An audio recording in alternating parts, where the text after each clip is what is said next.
지난 11주간 동안 우리가 십계명을 서론에서부터 제1계명에서 제10계명까지 함께 나누었습니다. 십계명을 통해서 우리가 하나님께서는 하나님을 경외하는 법을 알게 해주셨죠. 그리고 그 계명을 지키는 자들에게 복을 누릴 수 있게 해주셨습니다. 하나님의 계명은 그 하나님의 백성들만이 받을 수 있는 그런 계명이었습니다. 그래서 신명기 6장에서는 하나님께서 가르치신 것을 통해서 이 하나님의 백성들이 하나님을 경외하며 그 규례와 명령을 지킴으로 인해서 복을 받고 번성할 것을 말씀을 해주셨어요. 그러나 반면에 이 율법의 말씀을 준행하지 않으면 실행하지 않는 자들은 저주를 받을 것이다 라고 말씀을 하셨습니다. 그런데 이 십계명을 다 지킬 수 있는 사람이 없다는 것이 문제라는 것이죠. 이 계명을 문자적으로 지킬 수 있는 사람도 없고, 그러니까 그 안에 담겨진 더 깊은 의미의 그 세부적인 그 명령들을 다 지킬 수 있는 사람은 더더구나 없는 거예요. 그러면 어떻게 되는 거죠? 다 저주를 받아야 하는 겁니다. 다 저주를 받은 거고요. 그러나 하나님께서 복을 주시고 그것을 누리게 하셨습니다. 그것이 바로 은혜라는 거죠. 그리고 그 은혜를 받은 사람들이 바로 하나님의 백성이라는 것입니다. 그러면 이제 하나님의 백성이라는 개념을 우리가 생각을 해보면 하나님의 백성이지만 동시에 세상 가운데 분명하게 살아가는 사람들입니다. 그런데 이 세상을 살아가다 보면 참 이해할 수 없는 일들이 벌어지게 됩니다. 하나님의 계명을 지키면 복을 받고 어기면 저주였어요. 이 개념이 세상에서도 분명하게 있습니다. 인과응보, 권선징악, 선한 일을 권하고 악한 일을 징계한다라는 것이요. 그래서 착한 사람들은 복을 받고 나쁜 사람들은 벌을 받고 이런 결말을 생각하게 된다는 거예요. 어렸을 때부터 우리가 자주 보던 동화나 혹은 만화에서 보면은 결말은 주인공이 다 이기잖아요. 그러니까 주인공은 선한 사람이고, 우리가 흥부와 놀부를 보면 흥부는 결국 더 잘 되고 나쁜 놀부는 벌을 받게 되죠. 그런 것들이 우리에게 익숙해지다 보니까 잔인한 동화라든지 어른을 위한 동화라든지 그 결말이 주인공에게 조금 잔인하게 다가오거나 혹은 주인공이 실은 착한 사람이 아니었던가라든지 하는 내용에 대해서 우리는 어색함을 느끼게 된다는 겁니다. 그런데 진짜 삶 속에서는 그래요. 이 어색함이 진짜 세상에서는 상당히 많이 경험하게 된다는 겁니다. 흥부와 그의 가족들이 잘 살았더랍니다. 그런 결말이 아닌 경우가 훨씬 더 많다는 거예요. 악한 사람이 선한 사람보다 더 잘 살아 보여요. 나쁜 사람이 더 많은 부를 누리고 악한 사람이 착한 사람들 위에 있는 것 같습니다. 오히려 착한 사람은, 의인은 고통 속에 있고 고난 가운데 있고 그렇게 보이는 거죠. 그래서 구약의 선지자 중에 하박국 선지자라는 분이 계세요. 이 선지자가 하나님께 호소하는 것이 이런 거죠. 율법이 해이하고 정의가 전혀 시행되지 못하오니 이는 악인이 의인을 에워쌌으므로 정의가 굽게 행하여 짐이니이다.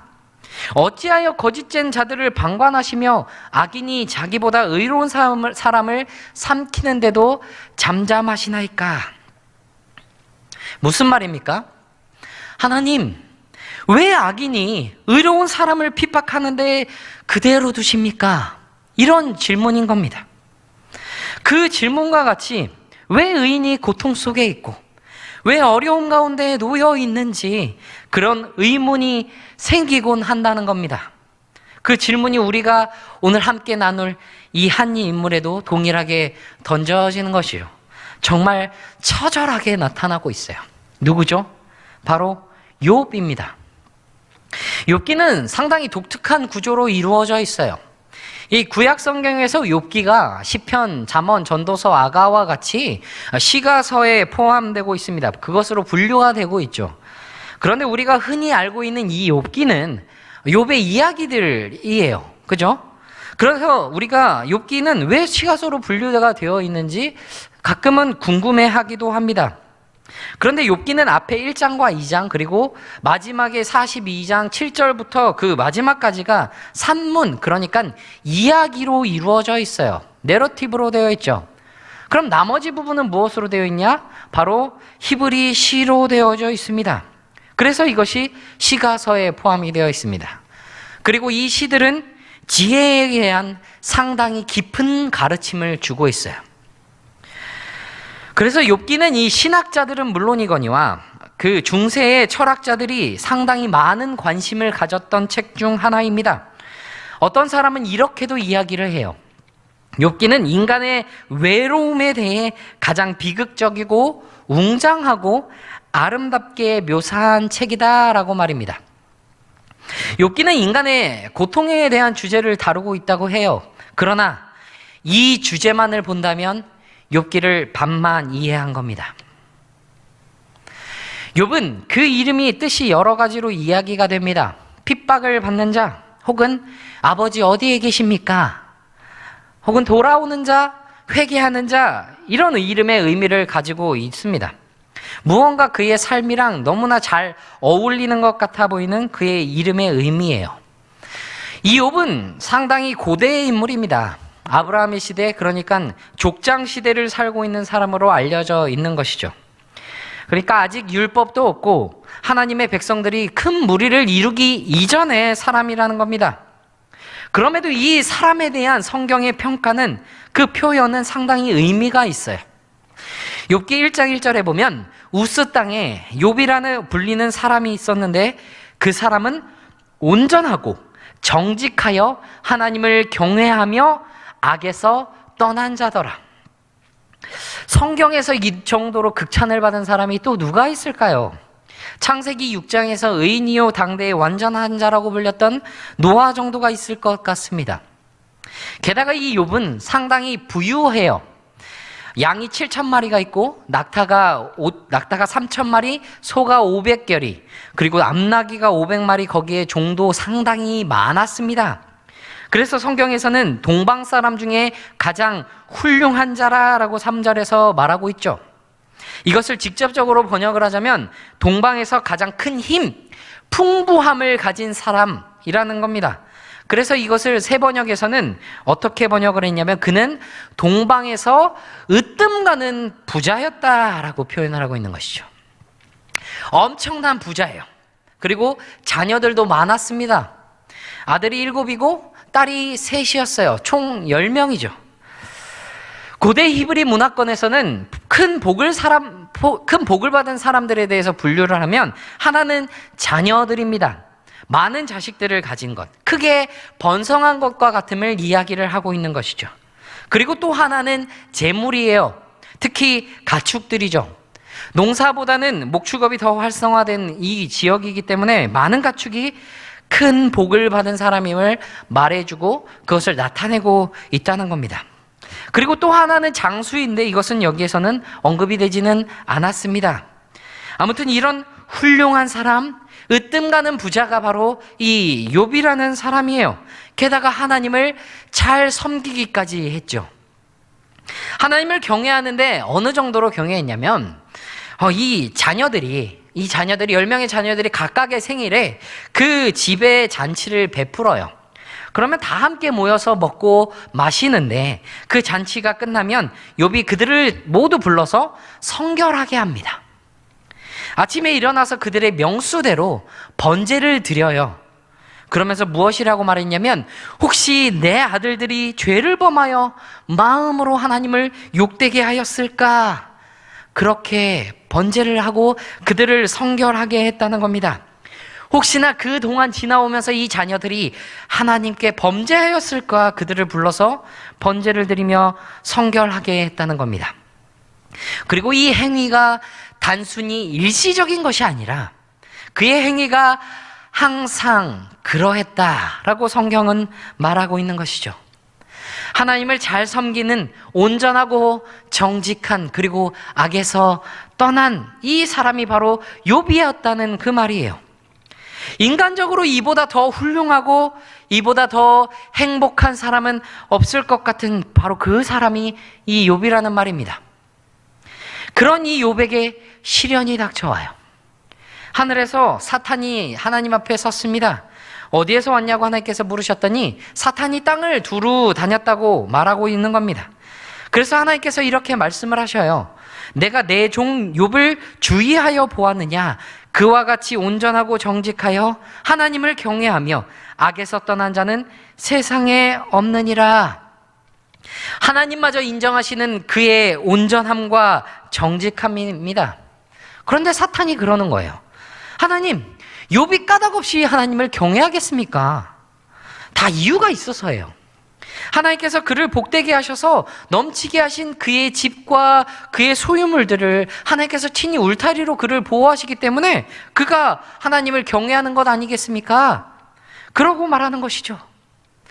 하나님께서 많은 소유물을 주시고 그 소유물을 친히 보호하시기 때문에 욥이 하나님을 경외하고 섬기는 거라고 그렇게 말하는 겁니다. 그리고 그의 소유물을 치시면 욥이 하나님을 욕할 거라고 그렇게 말하는 겁니다. 그래서 하나님께서 사탄에게 욥을 그 소유물을 맡기셨는데 욥을 손대지는 그의 몸에는 손대지 못하게 하셨습니다. 결국 욥은 그 모든 재산과 자녀들을 잃게 돼요.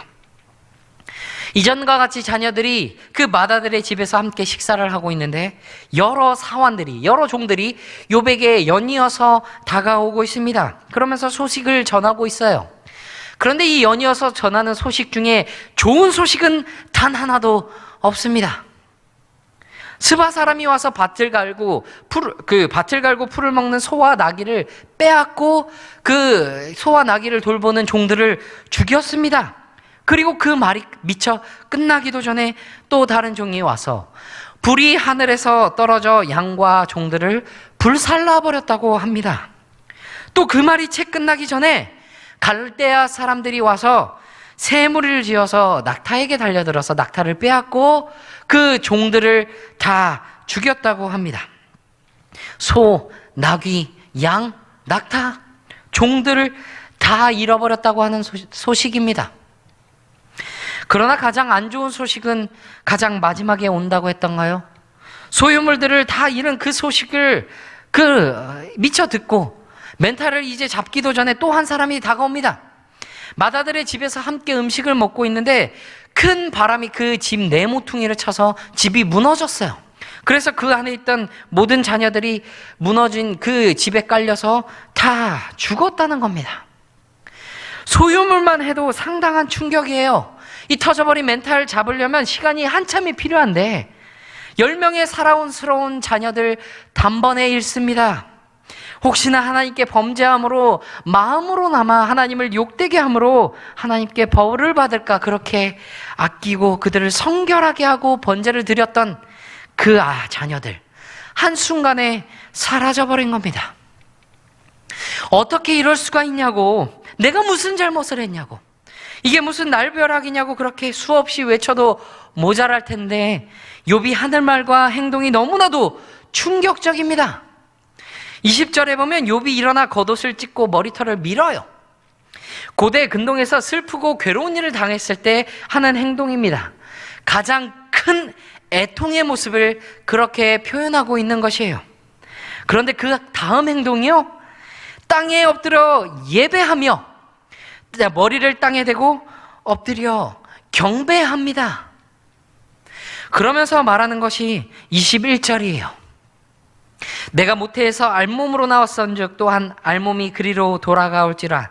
주신 이도 여호와시오 거두신 이도 여호와시오니 여호와 이름이 찬송을 받으실지니이다. 욥은 결코 하나님을 향하여 욕하지 않습니다. 비난할 다른 어떤 대상을 찾지도 않았어요. 탓하지도 않았습니다. 부수적인 다른 원인을 찾으려고 노력을 하지도 않았습니다. 놀랍게도 이 큰 재앙 속에서 욥은 하나님의 손길을 바라봅니다. 그 손길을 바라보면서 하나님을 향하여 전혀 원망하지 않습니다. 그의 반응은 하나님을 향한 경배였어요. 예배였습니다. 정말 큰 어려움이 있고 모든 소유를 잃었고 심지어는 자녀가 한 명도 아니고 전부 사라져 버렸어요. 그 어떤 사람이 겪을 수 있는 그 큰 고통과 비교할 수 없습니다. 그 심적인 그 고통이 그 욥에게 있는 거죠. 그럼에도 불구하고 욥의 반응은 하나님을 향한 경배였습니다. 동화의 해피엔딩과 같다면 욥의 이야기는 이제 밝은 곳을 향해 나가야 할 것 같아요. 어려움을 딛고서 큰 아픔을 겪고서 이제 그것을 이겨내고 다시 행복의 길로 나아가야 할 것만 같습니다. 그러나 현실은 그렇지 않아요. 사탄이 다시 하나님 앞에 섭니다. 하나님께서 그에게 욥이 큰 재앙을 겪었음에도 그가 자신의 온전함을 굳게 지켰다고 그렇게 말씀을 하시죠. 그때 사탄이 하나님께 다시 말합니다. 생명보다 귀한 것이 무엇이냐고요. 그 모든 소유물 생명과 바꾸지 않을 거라고요. 그래서 욥이 그 욥의 뼈와 살을 치면 주를 향하여 욕할 거라고 그렇게 말을 하고 있는 겁니다. 하나님께서 그것을 허락하시죠. 그러나 그의 생명은 해하지 말라고 하십니다. 모든 소유물과 모든 자녀를 잃어서 그 큰 고통이 욥에게 아직 남아있을 그때 또 다른 고통이 욥에게 임합니다. 이번에는 너무나 큰 육체적인 고통이에요. 발바닥에서 정수리까지 종기가 납니다. 그 괴로움이 너무 심해요. 그래서 제 가운데 앉아서 질그릇 조각으로 몸을 긁습니다. 비탄에 빠져서 잿더미 가운데 앉아 있어요. 자신의 너무 큰 슬픔과 그 굴욕을 나타내고 있는 것이죠. 마치 세상에 가장 큰 저주를 받은 사람처럼 그렇게 그 죄 가운데 앉아 있어요. 그런데 그것보다 몸의 괴로움이 너무 심합니다. 그 괴로움을 해소하기 위해서 더 큰 자극을 그의 몸에 주고 있어요. 개역 한글에서는 기와 조각이라고 불렸던 이 번역되었던 이 질그릇 조각으로 그의 자신의 몸을 긁고 있습니다. 예전에 아는 친구가 꽤 심한 아토피가 있었어요. 막 긁어요. 때로는 피가 나고 딱지가 생기기도 합니다. 그런데도 긁습니다. 왜냐하면 너무나도 괴롭기 때문이에요. 심지어는 잠을 제대로 이룰 수 없을 정도의 그런 괴로움이 있습니다. 그렇게 괴로워하는 것이죠. 그 친구에게는 정말 엄청난 괴로움이었어요. 각자가 느끼는 괴로움의 차이가 있겠지만 그래서 비교하기 어려울 것 같지만 그러나 확신하는 것은 욥의 이 괴로움은 그보다 더하면 더했지 덜하지 못할 거라는 겁니다. 종기가 터져서 고름이 흐리고 피가 나요. 그래도 긁습니다. 그 고름을 긁어내서 없애고 그 괴로움을 없애기 위해서 더 큰 자극을 주고 있습니다. 그 괴로움이 너무 크기 때문이에요. 자신의 모든 소유물을 잃은 것 생각나지도 않을 겁니다. 자신의 자녀들 죽은 것 너무 슬프고 괴롭고 마음이 아프지만 지금 몸의 괴로움이 그에겐 지금 더 큽니다. 다른 그 어떤 것도 생각나지 않을 정도로 이 몸의 괴로움이 상당히 괴로운 거예요. 그래서 그의 아내가 그에게 와서 차라리 하나님을 욕하고 하나님을 저주하고 죽으라 그렇게 말합니다. 그녀는 욥을 너무 잘 알고 있어요. 욥이 그러한 고난을 받는 이유를 그녀는 이해를 할 수가 없는 거예요. 그래서 차라리 하나님을 욕하고 그리고 죽으라고 하는 겁니다. 그러나 욥은 거부합니다. 욥기 2장 10절에 우리가 하나님께 복을 받았은즉 화도 받지 아니하겠느냐 하고 이 모든 일에 욥이 입술로 범죄하지 아니하니라. 모든 소유물을 잃고도 모든 자녀들을 잃고도 하나님을 욕하지 않습니다. 자신의 육체에 그토록 심한 괴로움이 임했음에도 하나님께 대하여 입술로 범죄하지 않습니다. 2번의 시험을 이겨낸 거예요. 분명히 그 시험들을 이겼습니다. 그러면 이 2번의 시험을 이겼으면 이제 진짜 해피엔딩이 되어야죠. 잘했다 욥아. 내가 이런 큰 시험들을 2번이나 이겨냈으니 이제 이전보다 더 큰 복을 너에게 주겠다. 이런 결말이 바로 따라와야만 할 것 같습니다. 사실 우리는 욥기에서 1장과 2장 그리고 마지막 장을 바로 이어서 생각하기도 해요. 욥이 고난을 당하고 시험을 받고 그리고 그것을 이겨내고 다시 하나님께서 주시는 그 더 큰 회복을 받는 것, 그것을 생각합니다. 그런데 아니에요. 지금 딱 해결이 되어야 할 것 같은 이 포인트에서 전혀 해결의 기미가 보이지 않습니다. 오히려 더 바닥으로 내려가고 있는 것 같아요. 고통 속에서도 하나님을 향하여 예배하고 하나님을 경배하였는데 하나님을 전혀 원망하지 않고 입술로 하나님을 욕하지 않았는데 그 믿음을 나타냈지만 그 믿음이 그 욥의 고난을 경감시키지 못합니다. 오히려 그 고난을 더 악화시키고 있어요. 하나님을 믿고 하나님을 위해서 열심히 섬깁니다. 하나님께서 세우신 이 교회와 하나님께서 세우신 그 공동체에서 봉사합니다. 그런데 우리에게 처한 이 상황을 보면 어째 하나님을 모르는 사람들, 하나님께 대하여 반대하는 사람들이 오히려 더 잘 사는 것 같아요. 더 좋은 상황에 있는 것 같아 보입니다. 내가 하고 싶어하는 그 일들은 계속 미끄러지고 열심히 준비했던 일들이 어그러집니다. 속상한 일들만 계속되고 있는 것 같아요. 때로는 나의 건강에도 이상이 있는 것 같고 나의 마음조차도 아파지는 것 같습니다. 그래도 나는 믿음의 사람이니까 그럼에도 불구하고 나는 믿음으로 이겨내보려고 합니다. 하나님을 향해 손을 내밀고 하나님을 더 의지하려고 하고 말씀으로 이 어려운 상황들을 이겨나가고자 합니다. 나아질 거라는 그런 기대와 소망으로 그렇게 견디려고 하는데 그런데 더 나아지진 않고 오히려 더 바닥으로 수렁으로 내려가고 있는 나의 모습을 보게 될 때가 있다는 겁니다. 하나님 왜 계속 나에게는 이런 일들만 벌어집니까? 왜 나만 이런 고통 속에 살게 하시냐고 그런 생각이 들면 정말 하나님께서 나와 함께 하시는지 하나님께서 나를 정말로 도와주시는지 그런 원망과 의심이 들기도 합니다. 그런 상황에서 이 욥기가 위로가 되기도 해요. 왜냐하면 결국은 이 욥은 어려움 속에서 믿음으로 이겨내고 당장은 아니더라도 그 결국에는 그에게 하나님께서 주시는 그 큰 복이 회복함이 나타나기 때문이죠. 그러나 욥기는 단순히 그런 내용이 아니에요. 우리는 욥기를 통해서 욥이 왜 고난을 당했는지 그리고 결국엔 그가 어떻게 되었는지 그것에 집중을 합니다. 그러나 그것을 우리는 이미 다 알고 보기 때문이에요. 그래서 중간의 과정들은 생각하지 못할 때가 너무나 많습니다. 고난, 믿음으로 견딤, 그리고 회복. 그런데 욥은 그 이야기들을 몰라요. 욥기가 끝날 때까지도 그는 왜 그런 고난이 자기에게 찾아와서 그가 그렇게 힘들게 그 고난을 당해야만 했는지 그 이유를 알지 못합니다. 하나님 나라에 가서 그때야 알았겠죠. 욥기는 고난에 대해서 신학적으로 답을 주지 않아요. 오히려 하나님의 백성이고 하나님의 자녀라고 할지라도 이 땅에서는 고통을 당할 수 있음을 보여줍니다. 하나님을 신실하게 섬긴다고 할지라도 정말 신실한 믿음으로 하나님을 향해 그 정말 강한 믿음으로 나아간다고 할지라도 고통이 덜해지지 않는다는 것을 보여주고 있어요. 그리고 하나님의 자녀도 고통을 당하면 아프고 힘들고 견디기 어려운 것은 마찬가지입니다. 그러면 이 욥기에서 우리에게 보여주는 것이 무엇이냐? 하나님의 백성들도 고통을 당할 수가 있는데 그러면 어떻게 그 고난을 받아야 하느냐? 이 고통 속에서 우리가 어떻게 해야 하느냐? 그것을 보여주고 있는 것입니다. 이 고난 속에서 욥이 무엇을 배웠는지, 무엇을 보았는지가 바로 중요한 관점이라는 거예요. 사실 보면 욥도 정말 성숙한 그 신앙의 모습으로 계속 서 있는 것이 아니에요. 흔들립니다.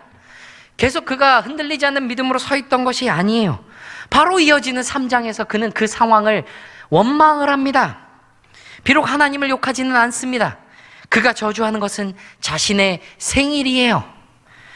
차라리 태어나지 않았더라면, 차라리 어머니의 뱃속에서 죽었더라면, 차라리 내가 존재하지 않았더라면 그렇게 그는 자신이 태어난 날에 대한 그 기쁨과 그 축하의 의식들이 없어져 버리기를 바랍니다.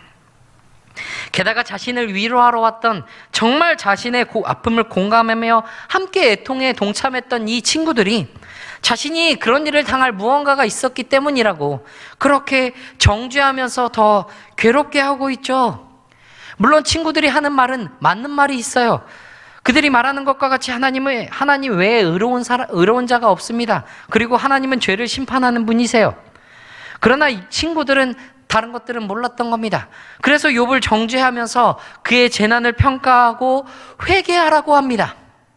그에 맞서서 욥은 자신에게 온 재난이 자신의 죄 때문이 아니라고 그렇게 말하고 있어요. 그렇게 항변하며 자기의 의를 주장을 합니다. 하나님의 판결을 요구하기도 하고 이 고통 가운데서 자신의 의를 변호해 주실 구속자에게 호소를 하기도 합니다. 때로는 하나님의 그 이해할 수 없는 인도에 항변하기도 해요. 그런 상황 속에서 욥은 그의 문제 해결이 하나님과의 교제라는 선물에 의해 해결될 것이라는 것에 소망을 둡니다. 지금은 하나님께서 너무 멀리에 계신 것 같고 자신을 돌아보지 않는 것 같지만 그 깊은 믿음이 욥기 23장 10절에서 영광스럽게 고백되고 있어요. 그러나 내가 가는 길을 그가 아시나니 그가 나를 단련하신 후에 내가 순금같이 되어 나오리라. 자신의 인생의 여정을 하나님께서 모두 다 아신다는 그런 고백입니다. 그리고 자신을 그렇게 단련하시고 연단하신다는 그런 고백이에요. 그러나 여기까지도 여전히 욥은 알지 못합니다. 자신이 그 고난을 당하는 현실에 대한 그 이유를, 그것을 규명하지 못해 답답한 마음이 아직까지도 여전히 남아있어요.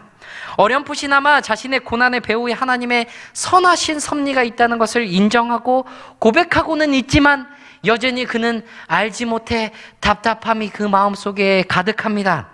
그러나 그 모든 것이 해결된 것은 그가 창조주 하나님을 만난 것 이후입니다. 창조주 하나님께서 회오리 바람 중에 욥을 만나 주신 것으로부터 그것이 시작이 돼요. 욥은 창조된 세상에서 일어나는 모든 일을 다 알 수도 없고 다 이해할 수도 없습니다. 그런 지혜를 가진 사람은 없는 거예요. 아무리 온전하고 정직하고 악에서 떠났어도 그런 지혜는 없다는 겁니다. 그리고 욥 자신은 창조된 세계의 일부예요. 그 일부인 욥은 창조주이신 하나님께서 하시는 일을 모두 다 알 수 없을 뿐더러 그것을 다 알 필요도 없다는 겁니다. 창조주만 하시는 신비로운 영역이 있다는 거예요. 그것이 하나님께서 나타나셔서 친히 욥에게 해주신 말씀입니다. 욥은 자신이 친구들과의 대화를 통해서 뭐라고 말하냐면, 이렇게 자신이 고통을 당하고 있는 것에 대해서 창조주를 만나면 꼭 물어보고 싶다고, 왜 내가 이렇게 고난을 당하냐고 물어보고 싶다고까지 이야기를 합니다. 그러나 정작 욥이 하나님을 대면했을 때 그 이유를 알 수가 없습니다. 아니, 물을 필요가 없어졌습니다. 그가 이렇게 고백을 해요. 욥기 42장 2절부터 6절에서는 그의 고백을 새 번역에서는 이렇게 번역을 하고 있습니다. 주님께서는 못하실 일이 없으시다는 것을 이제 저는 알았습니다. 주님의 계획은 어김없이 이루어진다는 것도 저는 깨달았습니다. 잘 알지도 못하면서 감히 주님의 뜻을 흐려놓으려 한 자가 바로 저입니다. 깨닫지도 못하면서 함부로 말을 하였습니다. 제가 알기에는 너무나 신기한 일들이었습니다. 주님께서 말씀하셨습니다. 들어라, 내가 말하겠다. 내가 물을 터이니 너는 대답하여라 하셨습니다. 주님이 어떤 분이시라는 것을 지금까지는 제가 귀로만 들었습니다. 그러나 이제는 제가 제 눈으로 주님을 뵙습니다. 그러므로 저는 제 주장을 거두어드리고 티끌과 잿더미 위에 앉아서 회개합니다. 귀로만 들었던 하나님, 듣기만 했었던 하나님 앞에 욥이 서 있습니다. 하나님께서 친히 그를 만나러 오셨어요. 그 만남으로 욥은 하나님께서 그의 고난을 모두 아시고 그의 형편을 다 알고 계시다는 것을 깨달았습니다. 그 고통이 어디에서 왔는지, 무엇 때문인지 이제는 알 필요가 없어진 거예요. 그 문제들이 더 이상 그에게는 문제가 되지 않은 겁니다. 그가 처한 문제에 대해서 답을 얻지 못했어요. 이제 그 답을 얻고 못 얻고는 더 이상 중요한 문제가 아니게 된 겁니다. 이 욥에게서는 말입니다. 하나님께서 그를 다 알고 계시다는 것 그 자체가 가장 큰 위로이며 그 사실만으로 만족할 수 있게 되는 것이었죠. 사도 바울도 고린도후서에서 12장에서 자신의 육체의 가시, 곧 사탄의 사자를 떠나가게 해달라고 3번이나 주께 간구했다고 말합니다. 그때 주님께서 그에게 이렇게 말씀하셨다고 그가 고백을 하죠. 내 은혜가 내게 족하도다. 이는 내 능력이 약한 데서 온전하여짐이라. 그래서 바울은 자신의 약함을 기뻐함으로 자랑합니다. 더 이상 자신의 그 해결이 더 이상 그에게 중요하지 않게 되었다는 것이죠. 욥기를 통해서 단순히 위대한 신앙으로서 우리가 고통 속에서 고통을 당했을 때 불평 한마디 하지 않고 늘 감사하는 그런 믿음을 강조하는 것이 아니에요. 욥기를 통해서 배워야 할 가장 큰 주제는 욥은 그 고난 가운데서 하나님의 절대 주권을 배웠다는 겁니다. 비록 하나님의 백성이라고 할지라도 고난을 당합니다. 아니, 하나님의 백성이기 때문에 이 땅에서 고난을 당하고 아픔을 당하고 이 땅에 미워함을 당하게 될 수 있습니다. 그 가운데서 우리가 하나님을 끝까지 바라보아야 하는 그 인내가 필요한 것이에요. 때로는 우리가 이 너무나도 처한 고통 때문에 감사하지 못할 때도 있어요. 때로는 우리 마음 가운데 넘쳐나는 그 의심과 원망이 나타날 때도 있습니다. 그러나 가장 중요한 것은 그 가운데서 우리가 필요한 것이 그 어떤 이해와 해답이 아니라 하나님과의 만남입니다. 하나님과의 교제예요. 하나님에 대해 아는 겁니다. 고난은, 그 고통은 언제나 우리의 주변에 있습니다. 그래서 주님께서 오시기 전에 혹은 우리가 하나님께로 가는 그날까지 끊임없이 우리는 고통 속에 살 수밖에 없습니다. 그러나 하나님께서 우리가 당하는 일 중에 모르시는 것 단 하나도 없으세요. 하나님께서 모르시는 우리의 형편은 아무것도 없는 겁니다. 이해할 수 없는 일들이 우리 가운데 너무나 많지만 여러 가지 상황과 여러 어려움들이 우리 삶 속에 늘 여전히 우리를 괴롭히지만 우리가 견디고 그것을 이길 수 있는 것은 하나님께서 우리의 위로가 되시기 때문입니다. 그리고 그 안에서 우리의 믿음은 비록 우리는 알 수 없지만 그 길에 하나님의 가장 선한 의도가 있고 우리를 단련하셔서 순금같이 우리가 되어가기를, 그런 고백이 되는 것이죠. 주님의 은혜가 나에게 족함을, 이제는 주님을 바라봄으로 하나님의 주권을 깨닫는, 그래서 이 현재의 고통 속에 겪는 많은 어려움들, 그 아픔들이 이제는 소망이 되고 주님과의 깊은 교제를 누릴 수 있게 되는 저와 여러분이 되시기를 바랍니다.